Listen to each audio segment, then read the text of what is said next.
নমস্কার সবাইকে কৈলাস স্টাডি সেন্টারের তরফ থেকে আজকের এই ক্লাসে জেএসএসসি সিজিএল যে 2024 হতে চলেছে 21 তারিখ অ্যান্ড 22 তারিখে, তো তারই উপর বাংলা ক্লাস। এর পূর্বে আমি আরও একটা বাংলা ক্লাস আপলোড করেছি, যেটা 1 নম্বর ক্লাস ছিল। তার পূর্বে আমি সিজিএলের বাংলা সিলেবাস আপলোড করেছিলাম।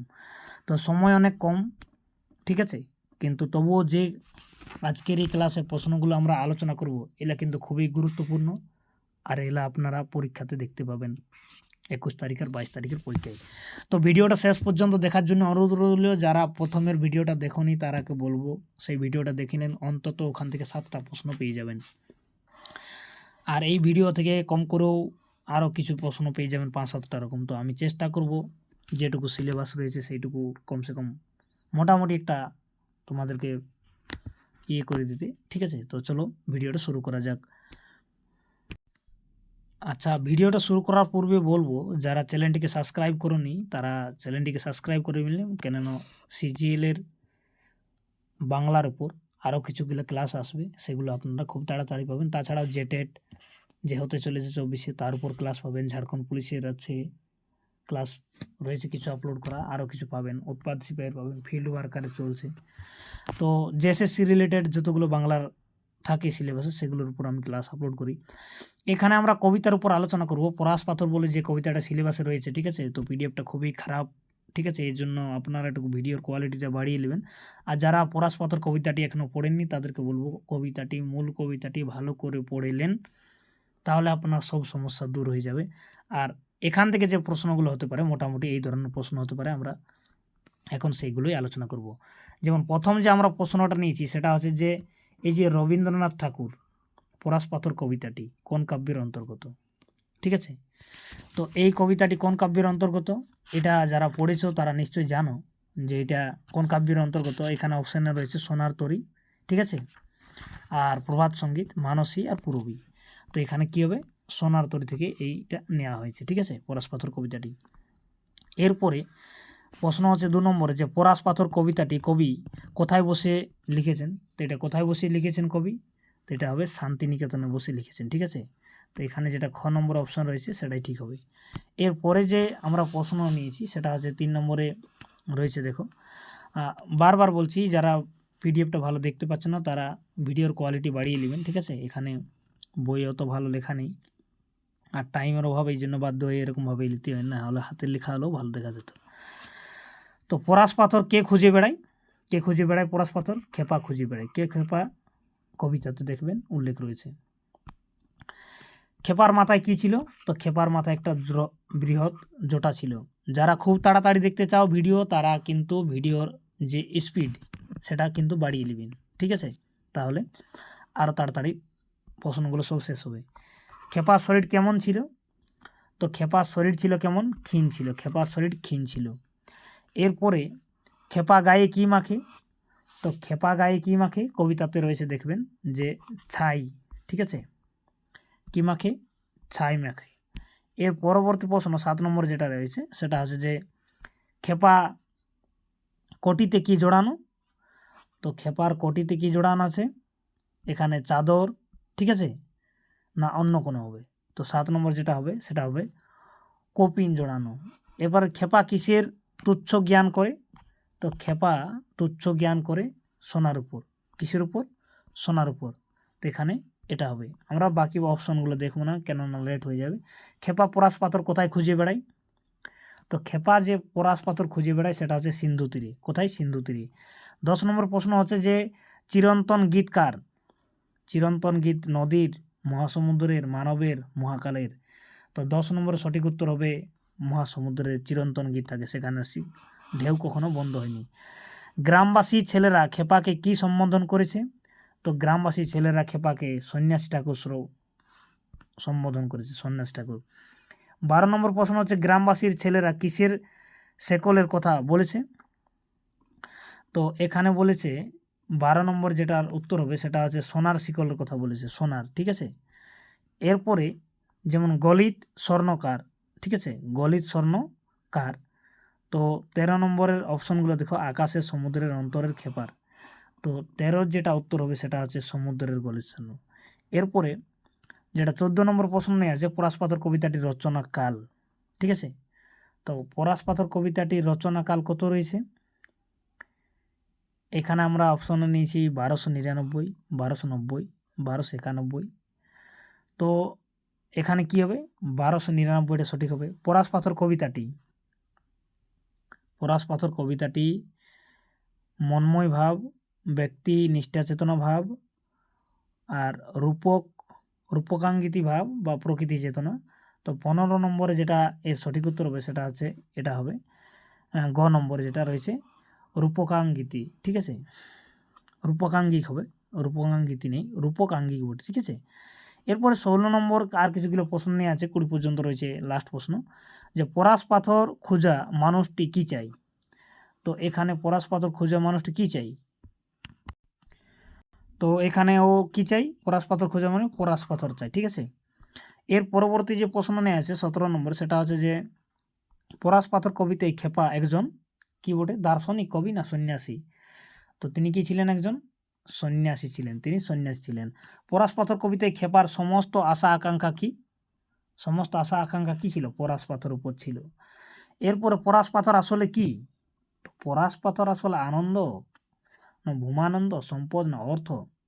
তো 19 নম্বরে যেটা সঠিক উত্তর হবে সেটা আছে ভূমানন্দ। পলাশপাথর কবিতায় খেপা কি চাই? তো খেপা চাই এখানে শ্রেষ্ঠ আনন্দ চাই। কি চাই? শ্রেষ্ঠ আনন্দ। আরও কিছু প্রশ্ন এরকম টাইপের আপনাদেরকে জানিয়ে রাখি। ঠিক আছে, যে পলাশপাথর কবিতাটি কোথায় কোন সময় প্রকাশ হয়েছিল? তো এখানে সাধনা পত্রিকার ভাদ্র আশ্বিন সংখ্যে 1299 বঙ্গাব্দীতে প্রকাশিত হয়েছিল। পলাশপাথর কবিতাটি রবীন্দ্রনাথের কোন তারিখ লিখেছিলেন? এটা লিখেছিলেন 29শে জ্যৈষ্ঠ। দেখবে মূল কবিতার শেষের সময় ওখানে লেখা রয়েছে। ঠিক আছে, এই সালটা 29শে জ্যৈষ্ঠটা লেখা রয়েছে কবিতার সাথে। পলাশপাথর কবিতার প্রথম পংক্তি উল্লেখ করো। তো এখানে রয়েছে যে খেপা খুঁজে ফিরে পলাশপাথর, এ ধরনের প্রশ্ন হয়। আর সন্ন্যাসী ঠাকুর কি, একই প্রশ্নটা কে করেছিলেন? তো রবীন্দ্রনাথ সোনার তরী গ্রন্থের পলাশপাথর কবিতার একটি প্রশ্ন করেছিলেন গ্রামবাসী ছেলেরা। প্রশ্ন করার কারণ হচ্ছে সন্ন্যাসী পরিধানে ছিলেন সোনার শিকল। এরপরে যে প্রশ্ন সেটা যেমন পলাশপাথর কবিতাটি কোন ছন্দে রচিত? তো পলাশপাথর ছন্দের ত্রিপদী ছন্দে রচিত রয়েছে।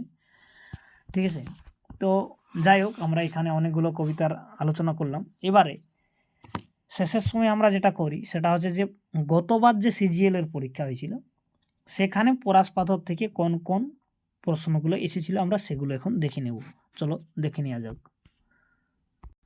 তো গতবারের যে সিজিএল এর প্রশ্ন 2023-এ যেটা পরীক্ষা হয়েছিল, এখানে পরীক্ষা হওয়ার পরে কী হয়েছিল? কোশ্চেন লিক হওয়ার কারণে পরীক্ষাটি রদ হয়ে গিয়েছিল। তো দেখো, পলাশপাথর থেকে প্রথম কবিতা থেকে প্রথম প্রশ্নটাই নেওয়া হয়েছিল। তো সেটা কি? যে রবীন্দ্রনাথ ঠাকুরের পলাশপাথর কবিতাটিতে কয়টি স্তবক রয়েছে? এবারে এর উত্তর কি হবে? 6টি, 7টি, না 8টি, না 10টি? আপনারা যারা মূল কবিতা পড়েছেন তারা জানাবেন যে পলাশপাথর কবিতায় কয়টি স্তবক রয়েছে। এটা খুবই সহজ প্রশ্ন, কবিতাটা থেকে গুনতে কোনো কষ্ট নেই। ঠিক আছে, এটা কমেন্ট করে জানাবেন। আর এরপরে আমরা বাকিগুলো দেখব যে আর কী কী প্রশ্ন রয়েছে পলাশপাথর থেকে। ঠিক আছে, তো এখানে একটা দেখলেন মুকুট নাটকের, এর পূর্বের ভিডিওতে আমরা বলেছি। রবীন্দ্রনাথের প্রচুর প্রশ্ন রয়েছে, অচলায়তন নাটকের রয়েছে। ঠিক আছে, তো যারা পড়ছেন তারা একটু রবীন্দ্রনাথকে খুবই ধ্যানে রাখবেন। আর এখানে বলাকা থেকে যেমন প্রশ্ন রয়েছে, ঐক্যতান থেকে রয়েছে, পথের পাঁচালী,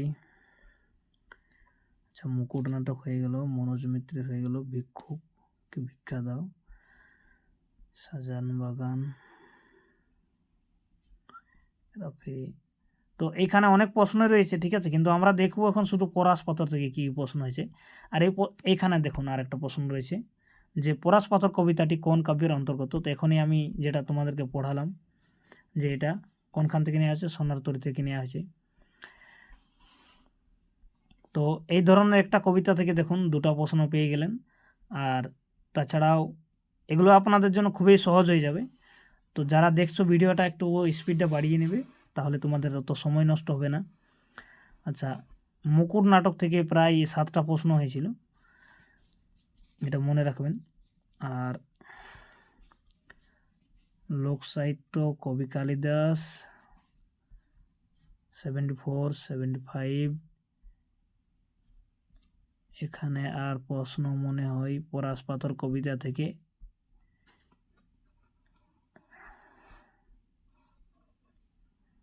কবিতা থেকে অনেক প্রশ্ন হয়েছিল, কিন্তু পরাশ পাথর থেকে মনে হয় আর প্রশ্ন নেই।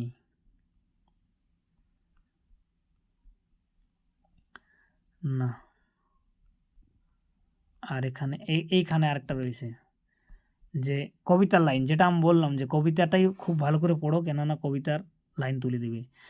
এতদিনে বুঝি তারা ঘুচিয়ে গেছে আশা, খুঁজে খুঁজে তবু ফিরি বিশ্রাম নাই। তো আশা গেছে এই অভ্যাস, তার এখানে খোঁজার কথা বলা হয়েছে। তো পরাশ পাথর খোঁজার কথা বলা হয়েছে, যেখানে এই লাইনটা রয়েছিল যে এতদিনে বুঝি তার ঘুচিয়ে গেছে আশা, খুঁজে খুঁজে ফিরে তবু। তো মূল কবিতাটা যেখানে রয়েছে, ঠিক আছে, সেখানে চলো দেখিয়ে দিই একটু মূল কবিতাটি।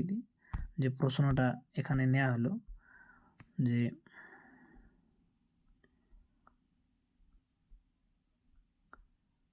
এখানেই রয়েছে কোনখানে, আমি দেখলাম সে সময়।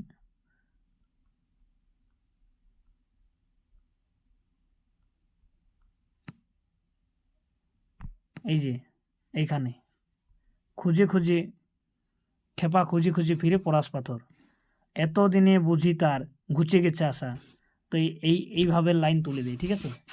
আর যেটা স্তবকের কথা বলছিলাম সেটা হচ্ছে এইরকম ধরনের, যে এই গানে যে শুরু হয়েছে আর এখানে যে সমাপ্ত হচ্ছে, এটা একটা স্তবক, ঠিক আছে।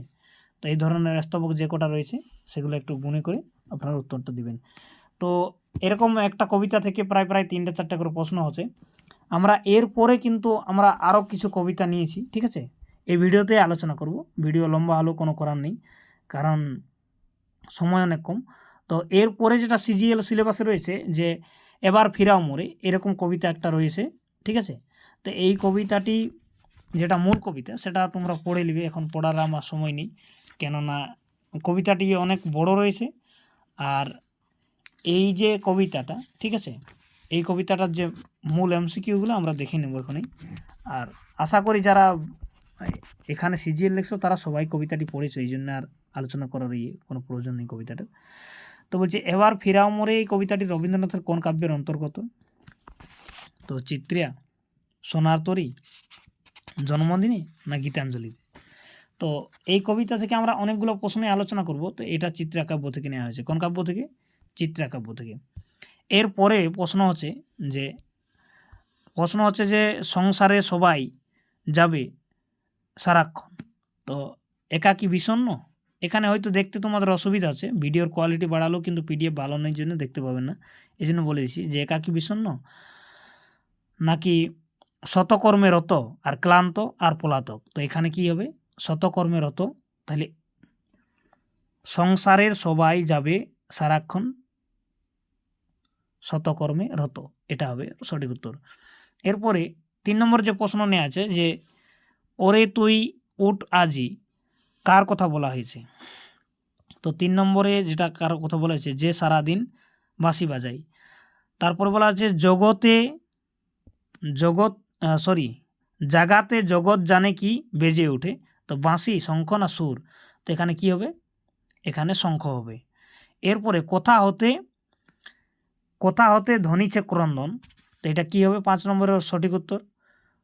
এর সঠিক উত্তর হয়ে যাবে এই যে শূন্যতলা থেকে, ঠিক আছে। এরপরে ড্যাশ অনাথিনী মাগিছে সহায়, অনাথিনী কোথায় আছে? তো 6 নম্বরের যেটা সঠিক উত্তর হবে সেটা হচ্ছে যে অন্ধকারের মাঝে আছে অনাথিনী। 7 নম্বর যেটা রয়েছে, ঠিক আছে, প্রশ্ন সেটা হচ্ছে যে কে অক্ষমের বক্ষ হতে রক্ত পান করে? এটা কে করে? এই যে স্ফীতিকাই অপমান, ঠিক আছে। খ নম্বর অপশনের সঠিক উত্তর হবে। এরপরে 8 নম্বর যেটা নেওয়া হয়েছে যে স্ফীতিকা অপমান অক্ষমের বক্ষ হতে কি দিয়া রক্তপান করছে? তো 8 নম্বর যেটা রয়েছে এর সঠিক উত্তর হবে গ নম্বর, যে লক্ষ্য মুখ দিয়ে। বেদনাকে কে পরিহাস করেছে? তো বেদনাকে যে পরিহাস করেছে সেটা হচ্ছে স্বার্থ উদ্ধত অবিচার। এরপরে কবিতার এই মূল কবিতা পড়লে এগুলো অবশ্যই বুঝতে পারে প্রশ্নগুলো, ওখান থেকে সব নেওয়া। আর লুকায় আছে ছদ্মবেশে, কে কে ছদ্মবেশে লুকায় আছে, তো এখানে গ নম্বর হবে। যেমন কাদের মুখে বেদনার করুণ কাহিনী লেখা আছে, তো কাদের মুখে রয়েছে, এর সঠিক উত্তর হবে, যেমন এর সঠিক উত্তর হবে এই যে 11 নম্বরে যেটা রয়েছে, তো 11 নম্বর যেটা রয়েছে খ নম্বর হবে, যে যারা নতশিরে দাঁড়িয়ে আছে এদের। এরপরে 12 নম্বর, যেমন কাদের মুখে শত শতাব্দীর বেদনার করুণ কাহিনী লেখা আছে, শত শতাব্দীর বেদনার কাহিনী প্রশ্ন তো বলছে, তো এখানে কি হবে, যারা ম্লানমুখী রয়েছে তাদের কথা বলা হয়েছে। এবারে বলছে কি, যে বাহি চলে মন্দ গতিতে, তো কি বাহি চলে এখানে, কেন, তো 13 নম্বরে যেটা হচ্ছে সেটা হচ্ছে যে স্কন্ধের চাপের ভারে তারা, ঠিক আছে, যে কাঁধে যে চাপ রয়েছে। এরপরে যে প্রশ্ন নেওয়া হয়েছে সেটা হচ্ছে যে 14 নম্বরে একটা প্রশ্ন রয়েছে, দেখো, দেশ দীর্ঘশ্বাসে মরে সে নীরবে, কাকে ডাকছে নীরবে থাকে, তো 14 নম্বর যেটা আছে সেটার সঠিক উত্তর হবে যে দরিদ্ররা কি করে, দরিদ্ররা ভগবানকে ডাকে, ঠিক আছে। এরপরে আরও কবিতার ওই দেশ দিতে হবে ভাষা, কোথায় ভাষা দেওয়ার কথা বলা হয়েছে, তো এখানে ভাষা দেওয়ার কথা বলা হয়েছে সেটা হচ্ছে যে মূঢ় ম্লানমুখী ভাষা দেওয়ার কথা বলা হয়েছে। যেমন 16 নম্বর যে প্রশ্ন নেওয়া হয়েছে, দেশ ধনিয়া তুলিবে আশা, কোথায় আশা তোলার কথা বলা হয়েছে, তো এখানেও যেটা রয়েছে সেটা হচ্ছে যে শ্রান্ত শুষ্ক ভগ্ন বুকে। আর 17 নম্বর যে প্রশ্নটা নেওয়া আছে, যে দেশ ডাকিয়া বলিতে হবে, কি বলিতে হবে, এখানে বলিতে হবে যে লাস্টের অপশনটা দেখো, যেটা ঘ নম্বর, মাথা উঁচু করে দাঁড়াতে হবে, এটা বলতে হবে। এবারে 18 নম্বর প্রশ্ন যখন নেওয়া আছে, যে যখনই জাগিবে তুমি তখনই সেই পালাবে ধেয়ে কখন, তো এটা কখন পালাবে, তাহলে 18 নম্বর যেটা সঠিক উত্তর হবে, যখন অন্যায়ের বিপরীতে ভীত না হয়ে মাথা উঁচু করে দাঁড়াবে, তাহলে খ নম্বর হবে এর সঠিক উত্তর। যখন দাঁড়াবে তুমি সম্মুখে তাহার, তখনই সে কী হবে না, তখনই সে পথের কুকুরের মতো ভয়ে মিশে যাবে, তো এখানে গ নম্বরের সঠিক উত্তর হবে গ নম্বর। 20 নম্বরে আছে বিমুখকে, তো বিমুখকে আছে এখানে দেবতা, বিমুখ আছে, 20 নম্বরের সঠিক উত্তর হবে দেবতা। 21 নম্বরে যেটা রয়েছে, যে তবে উঠো এসো, কাকে উঠে আসার কথা বলা হয়েছে, তো এখানে উঠে আসার কথা বলা হয়েছে কবিকে। এরপরে যেটা প্রশ্ন নেওয়া হয়েছে 22 নম্বরে, ঠিক আছে, যে তবে তাই লহ সাথে তবে তাই লহ সাথে তবে তাই করো আজি দান, কি দান করার কথা বলা হয়েছে এখানে 22 নম্বরে, তো 22 নম্বরে প্রাণ দান করার কথা বলা হয়েছে। 23 নম্বরে যে প্রশ্ন নেওয়া আছে, যে এই দৈন মাঝের কবি একবার নিয়ে এসো স্বর্গ হতে, কি নিয়ে আসার কথা বলা হয়েছে, এখানে কি নিয়ে আসার কথা বলা হয়েছে, তো 23 নম্বরে খ নম্বর হবে বিশ্বের ছবি। তো এই ধরনের অনেক প্রশ্ন রয়েছে, ঠিক আছে, এই কবিতাতে। তো আমরা এর আর বাকি প্রশ্নগুলো না দেখে এর কিছু ইম্পর্টেন্ট রয়েছে শর্ট প্রশ্ন, সেগুলো দেখে নেব। যেমন শেষের দিকে 40টা মোটামুটি প্রশ্ন এখানে রয়েছিল, তো যেমন প্রসন্ন বদনে মন্দ হেসে পারবে মহিমা লক্ষ্মী ভক্ত কণ্ঠে, তো এর সঠিক উত্তর কী হয়ে যাবে, বর মাল্যখানি। এবারে এর যে সংক্ষিপ্ত প্রশ্ন, এখান থেকেও তোমরা বুঝতে পারবে কিছু কিছু, যেমন এবার ফিরাও মোরে কবিতাটি কোন কাব্যের অন্তর্গত, আমরা এখনই আলোচনা করেছি সেটা চিত্রা কাব্যের অন্তর্গত। এবার ফিরাও মোরে কবিতাটি কবি কোথায় বসে লিখছেন, তো এবার ফিরাও মোরে কবিতাটি রবীন্দ্রনাথ 1300 সালে 23 ফাল্গুন রাজশাহী থেকে বসে লিখছেন। সারাদিন বাঁশি বাজায় ছিল এ কথার বলার কারণ কি, তো এরকম ধরনের প্রশ্ন আসবে না, ঠিক আছে। তো মোটামুটি তোমরা এখান থেকে 3টা প্রশ্ন পাবে এই কবিতা থেকে। আর আমরা এর পূর্বের কবিতাতে যেটা আলোচনা করলাম সেখানে পরাশ পাথর, ওখান থেকেও 3টা প্রশ্ন মোটামুটি পাবেন। এবারে আরেকটা আমরা এখানে এই ভিডিওতে আলোচনা করব, আর এই ভিডিওটা শেষ করব, ঠিক আছে? কেননা ভিডিওটার লেন্থ অনেক বড় হয়ে যাবে। তো ওই কবিতাটি খুবই ছোট কবিতা, যে আমার মাথা নত করে দাও। তোমরা যারা পড়েছো এই কবিতাটি, ঠিক আছে, গীতাঞ্জলি কাব্য থেকে নেওয়া হয়েছে। খুব সুন্দর কবিতা, যে আমার মাথা নত করে দাও হে তোমার চরণ ধুলার তলে, সকল অহংকার হে আমার ডুবাও চোখের জলে, নিজেরে করিতে গৌরব দান, নিজেরে কেবলেই করি অপমান, আপনারে শুধু ঘেরিয়া ঘেরিয়া, ঘুরে মরি পলে পলে, সকল অহংকার হে আমার ডুবাও চোখের জলে, আমারে না যেন করি প্রচার আমার আপন কাজে, তোমার ইচ্ছা করো হে পূর্ণ আমার জীবন মাঝে, যাচি হে তোমার চরণ শান্তি, পরাণে তোমার পরম কান্তি, আমারে আড়াল করিয়া দাঁড়াও হৃদয় পদ্ম তোলে, সকল অহংকার হে আমার ডুবাও চোখের জলে। তো এটা 1313 সালে এই কবিতাটি কী হয়েছিল, রচিত হয়েছিল, ঠিক আছে। আর এটা রবীন্দ্রনাথের একটা বিখ্যাত কবিতা, গীতাঞ্জলি থেকে নেওয়া, ঠিক আছে।